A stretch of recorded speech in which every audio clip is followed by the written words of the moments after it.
What up, friends and foes, and welcome to the end of my Guild Wars 2 career. I'm uninstalling the game, and you might be thinking, who is this nobody, and why is this a big deal? And you're right, I'm a nobody, and this isn't a big deal. Nobody will miss me, but I felt like I must make this video to honor the game which I've spent so much time with. I want to express my concerns here. After all, I want this game to be the best it can be. I don't want them to lose players the way they lose me. If you haven't figured this shit out yet, this is not a hate video. By any means, I'm not hating on Guild Wars 2 at all. If you never heard of Guild Wars 2 or played it before, it's out of question. You should play it. It's a really good MMO. The controls alone are amazing. I appreciate the controls the most. It plays like an action RPG, like a good Zelda game. And you've got those God of War dodge rolls as well. Just amazing. I love this game. I actually still want to keep playing the game, but this is my problem. There's nothing left for me to do here.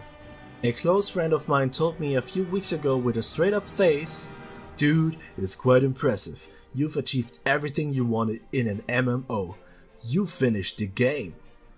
And it took me quite some time, but I realized there's some truth behind these words. In fact, he's correct. 100%. He's absolutely right. I basically finished the game and there's nothing left for me to do. I played all the modes to exhaustion, PvE, PvP and World vs World. The game became my 3D chat for Christ's sake. My daily routine would be to log in, check who's online on my friends list to chat with, and log off. My point is, I'm not playing the game anymore. I mean, look, I'm going to take my time here and talk about the game modes and share my thoughts on each one with you. Keep in mind, these are all my opinions, and everything I'm about to say is coming from my perspective.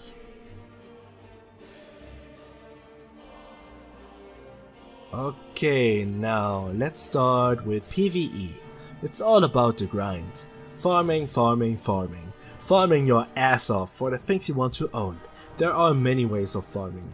We've got world event bosses, we have dungeons, but dungeons suffered a fatal blow to their reputation since ArenaNet has meddled with the rewards. They thought at some point it was a good idea to reduce the rewards for dungeons, which naturally made every dungeon runner turn their back on dungeons, looking for more efficient ways to farm. Ways such as fractals. And fractals, come on, are just upgraded versions of dungeons. You just have to deal with agony resistance, and enemies eventually have passive abilities, that's it. You arguably put less effort into fractals, but get higher rewarded compared to dungeons. Next, we have PvE raids, the supposed hardcore content of the game. Raids are just upgraded fractals, really. Just a big boss with a huge ass life bar and a timer slapped on top of that. Dungeons, fractals and raids, they all became the same thing for me. You rush through all of those as fast as possible, speedrun everything. It's not a challenge. It's just repetitive and truly a test to a man's willpower. I mean, how stubborn are you? How many times can you rush through the same scenario over and over again? It got boring real quick. And let's not forget about the multiple farming maps in which you basically run around in circles forever farming. Whatever currency you need, chances are there's a map for it out there. Talking about currency, how come we have so many different currencies? It's ridiculous. With every new map they add some new bullshit currency or material we have to deal with. It's crazy, but that's just me. Currencies aside, I want to point out something else here. Look, here's my mount. Oh, don't get me wrong, I freaking love my mount.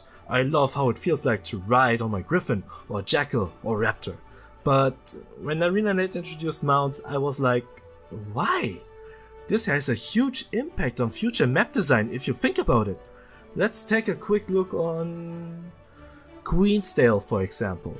You see, it's a map with many fast traveling points scattered around the place. If you die somewhere, like here, it's fine. You just revive at the nearest waypoint and head back into action. Much like a bonfire from Dark Souls, if you wanna compare to that. And now let's take a look at the rather new map. Here, Sand-Swept Isles. You can already see it's like 3 times bigger as the map before, but it only has got 2 waypoints. It's more suited for mounts. Do you get what I'm saying? Now we get bigger maps with less waypoints. I don't know if this is good or bad, but I'm skeptic. To me, it feels like a sudden shift in the game design. The game design we were introduced to. I guess that's why the existence of mounts always felt weird to me. Again, I am thankful for these mounts, but I honestly cannot see why we need them in Guildwars 2. Back to my original problem. Let's take a look at my character. As you can see, I'm wearing a legendary armor set. It's my only one, and it's the PvE armor set as well.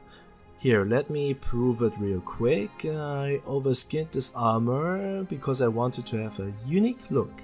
Not a unique look. See, here. That's how it originally looks like. And this is how it looks like if I draw my weapon. Pretty cool. I wish it would look like this all the time. But yeah, too many people ran around with this exact armor, so I chose this. And trust me, nobody wants to look like this. I have some legendary weapons as well, and if something isn't legendary, then it's ascended. If not ascended, it's exotic. Here I was just too lazy to equip something better as my back piece, but it's fine. That's the thing, I'm fine. I'm fine with how my character is equipped. There's nothing I want or need to farm for. This goes for all my characters. They are fine just how they are now. I don't want to have endless amounts of gold either. That's why PvE becomes obsolete for me. I kinda wish we had, I don't know, a Mario Party-ish thing for PvE. Something that isn't that much skill-based but a hell of a lot of fun. Or make raids more exciting by involving the floating fortress from Kazakh's Hills. Remember that mysterious thing? How about arena that turns it into a raid? Better yet, make your damn thing move to other maps after successfully completing it. Kinda like a chase. China.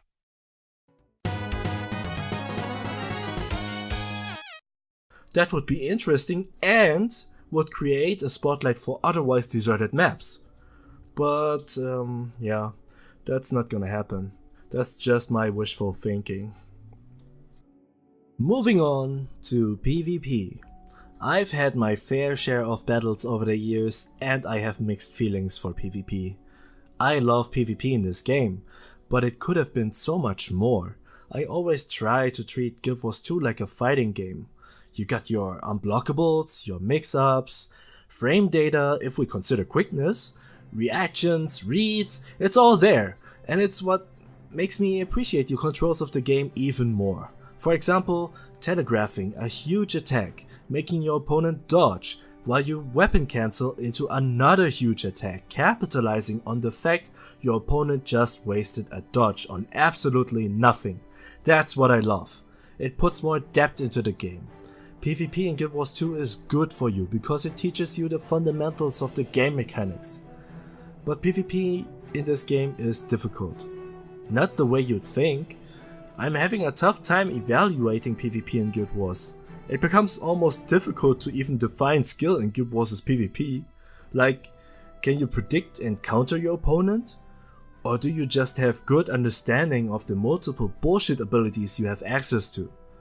If you wanna climb the ranks, you will search for builds on metabattle.com. It's actually quite impressive that every class has a meta build. So you go there and pick your build because you will get better results with less effort compared to whatever bootlegged build you might come up with. And I accept that. PvP is arguably balanced. The matchmaking system makes me scratch my head sometimes, but I guess you just can't get around annoying awful teammates. My only complaint with PvP is... Look, we've got 2 modes here, Stronghold and Conquest. And who in the right mind plays Stronghold? Stronghold is such a pathetic mobile wannabe mode. It's so sad. It's like they didn't even try to make it look good. It's just a half-assed alternative to the standard Conquest mode. A shameless attempt to cash in on the success of the likes such as League of Legends or Dota 2. Why would you play a shitty Guild Wars 2 version of a MOBA instead of a real MOBA? Just infuriating. What were they thinking? So basically, there's only one PvP mode, and it's Conquest. Deal with it. And that's the problem. We are stuck with this one single PvP mode since release. Why can't they mix it up a little with additional PvP modes? Guild Wars 1 had more to offer in PvP. Why not borrow something from that? Random Arena, for example. Get thrown into a randomly assembled team and go for a winning streak. Or how about Guild vs Guild? That would have been nice. The game, after all, is called Guild Wars. Duh. But I guess it's too late now. Guilds found a way to fight each other, and they chose to do it with World vs World. I can't believe this is all we've got in the PvP department of Guild Wars 2. And those PvP seasons are weird too. It always feels like ArenaNet uses PvP as a laboratory, and we're the test subjects. Always changing things after a PvP season. I was stunned how they just changed the way Mesmer plays now. Remember? Mesmers work with two types of illusions, clones and phantasms. Clones don't do damage at all, while phantasms hit like a truck. Now, they've changed phantasms. Phantasms used to deal damage continuously as long as they were alive. Now phantasms work like a hologram. They don't count as illusions anymore. They appear, make one big attack, and die to become a clone. And clones, as we all know, don't deal damage at all. This change is big enough to alienate players from their own class. Like, imagine you get a weapon in real life, a sword or something. You train with the sword and become quite good with it. Then, the sword is taken away from you, and you get a pair of nunchakus instead. That's basically how it is.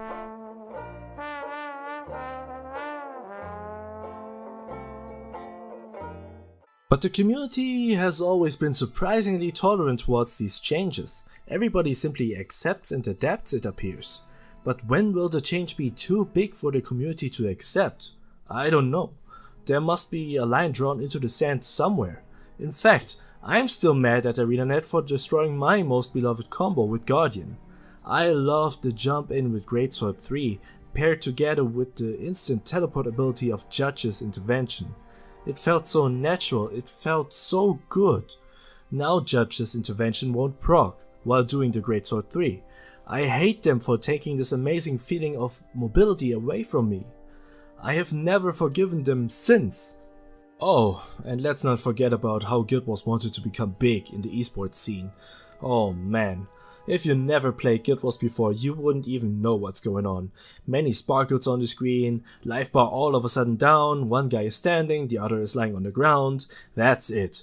You wouldn't know about the finesse one has to deliver to get out of clutch moments or to turn around certain situations. That must be one of the reasons why Guild Wars never took off in the ESL. Truth is, it was never meant to be an ESL sport in the first place. It's confusing to watch, even for veteran players. Only someone who exactly knows about all the different mechanics and the classes truly gets what is happening on the big screen. They couldn't make people look at Guild Wars and make them say, "Oh wow, that's awesome, I wanna play that." Even World vs World would have had better chances to pull in the crowds. That shit is more entertaining compared to intense 5v5s. So, yeah. In the end, I'm very unhappy on how they treated PvP in this game. Nothing but disappointment. Finally, we have WVW, World vs World. How ironic. It shouldn't even be called World vs World anymore. People transfer to other servers on a whim. This defeats the whole purpose. Participants can switch during a running match. You could be enemies right now, and after 3 simple clicks, you are fighting together as allies. Where is the glory in that? Besides, it doesn't feel like you're playing for your own server anymore. The one big thing this mode had going for it was the aspect of representing your own server in a match against other servers. If your favorite sports team would switch sides during a running match, What would you think? Huh? Is this okay? No, it's bullshit. The penalty for leaving the server isn't a big deal either. You won't get rewarded for fighting, and you have a week cooldown on your next transfer. That's it. That's the penalty. At this point, everybody has played with or against each other. Not even that. Servers with a low population get linked to other servers to match a competing level. It's always uncertain if your linked partner will stay your partner. All the different servers kinda merged into one big community. You can't view them as individual servers anymore. And then there's the gameplay aspect of World vs. World. Woof. You see, in World vs. World you have completely new issues with the game. What killed World vs. World in my case was very specific. For years, whenever large groups of players clashed together, the game couldn't keep up.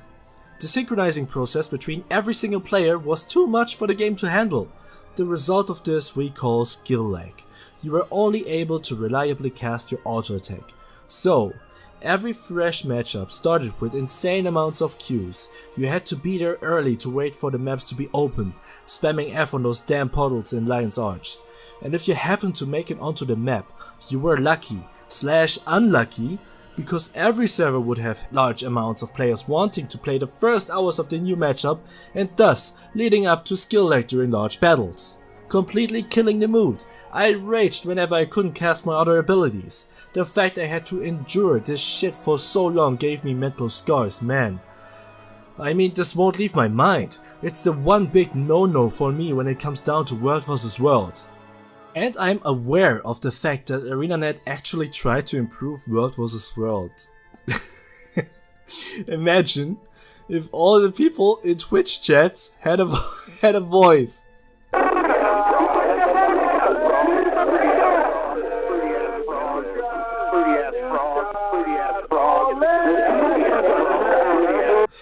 That would be ooh, that would be butt ugly.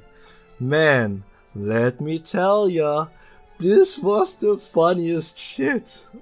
The poor guy representing ArenaNet. They sent this one guy to listen to all the complaints from all these angry people. That was bound to fail right from the get-go. After he completed his little survey, he was never seen again. The bridge between the World vs. World community and the developer totally collapsed that day.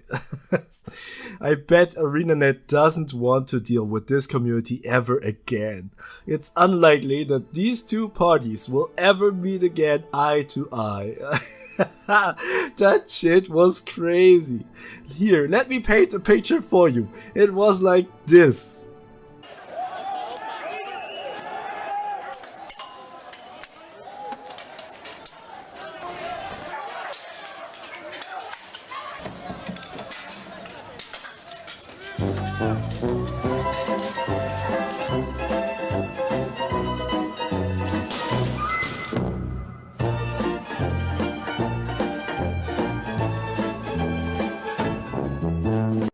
Oh man, it was like throwing one guy into a cage filled with subhumans.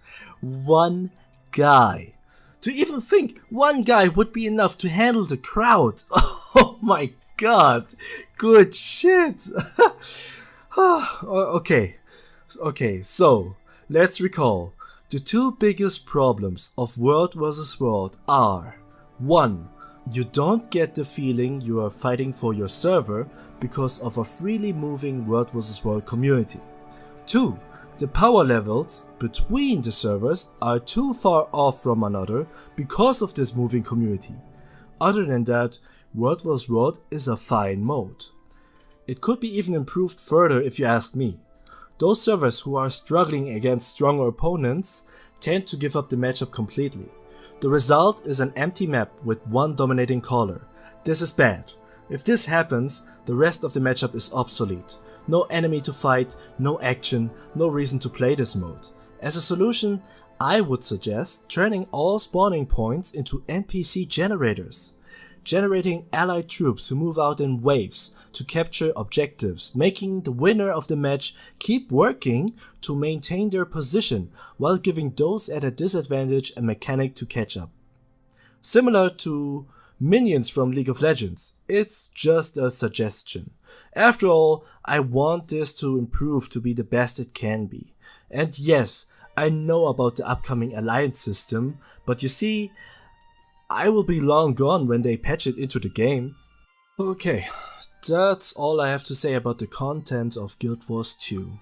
Again, I can only express my concerns here, since I'm a long-time player and I get the feeling ArenaNet wants to milk the existing player base for what it's worth, before suffering the same fate as WildStar, for example. For those who didn't know, WildStar did poorly. Keep in mind, ArenaNet lacks the resources now to work on multiple projects like before. This explains the focus on the gem store and the living story. And I hate the way they've been trying to get our money recently. Haven't you forgotten about the latest attempt of ripping us off?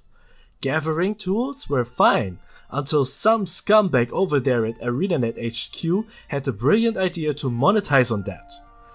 Slap an upgrade slot on that, it will sell. What a fucking joke. This change didn't improve the game at all, and I really have a bad aftertaste in my mouth of the time when they sold those exo skins for mounts. I mean this. Look at this. I don't want to be reminded of shitty game company practices in my precious Guild Wars. What the heck? Oh, the living story is a joke, by the way. It's fast food if you ask me. You go through within a few hours and forget about it. By the time the next episode comes out, you forgot what happened leading up to this point. As the player, you are forced to farm on the most recent added map until the next episode arrives. And this means at least 3 months of waiting. That's the amount of time they need to dish out another piece of the puzzle. It takes away the momentum of the story. If they'd only offered better options during the long wait. That's what makes me think Guild Wars is slowly but surely turning into a one-meta grindfest standard MMO. For example, legendary weapons. The first generation of legendary weapons were introduced with some sort of quest line. Each and every weapon had a backstory. They tried to be something great. You don't get this anymore. Now when a new legendary weapon gets introduced, you just dump materials and bravo! Here you go, a new legendary weapon. My point is, they have abandoned their old way.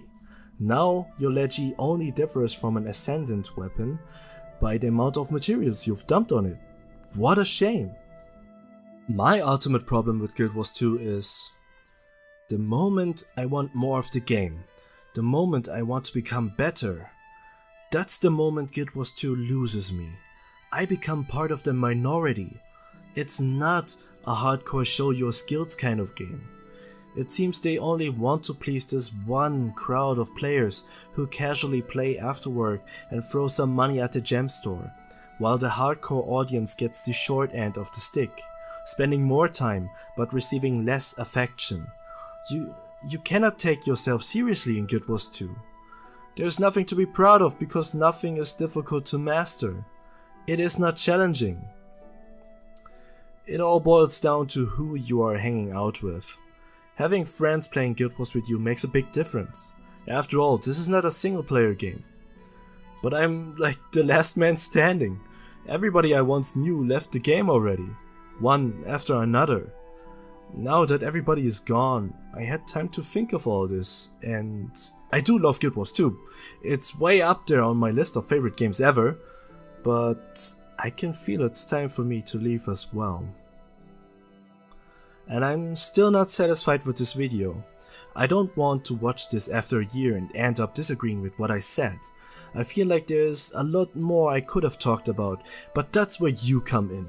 This is an open discussion. Feel free to leave a comment below with your thoughts on this topic. Take care, goodbye, check my Twitter, but more importantly, farewell, Guild Wars 2.